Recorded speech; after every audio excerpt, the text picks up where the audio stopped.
మొన్న కూడా మేము డిమాండ్ చేస్తాం, మళ్ళీ డిమాండ్ చేస్తూ ఉన్నాం. గత ప్రభుత్వ పథకాల కార్యక్రమాలు ప్రొసీడింగ్ ఇచ్చినటువంటి వాటిని రద్దు చేయడం కూడా దుర్మార్గం.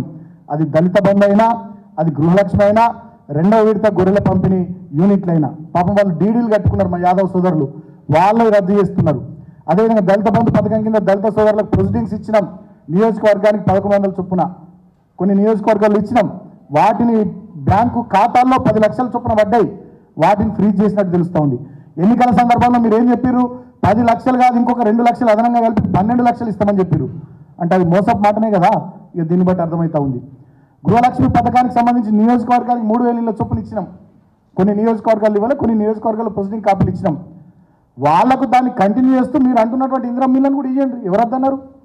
కానీ ఆన్గోయింగ్ స్కీమ్స్, ఆల్రెడీ డెలివర్ అయినటువంటి స్కీమ్స్ వచ్చినటువంటి డబ్బుల్ని నిలుపుదల చేయడం నిజంగా ఇది కక్ష సాధింపు చర్య తప్ప ఇంకోటి కాదు. నేను మళ్ళీ కోరుతా ఉన్న మీడియా ద్వారా కాంగ్రెస్ పార్టీ ప్రభుత్వానికి విజ్ఞప్తి చేస్తూ ఉన్నా, కక్ష సాధింపు చర్యలు మానుకోండి, బురద జల్లే కార్యక్రమాలు మానుకోండి. ప్రజలకు మీరు ఇచ్చినటువంటి మాటను నిలబెట్టుకునే ప్రయత్నం చేయండి.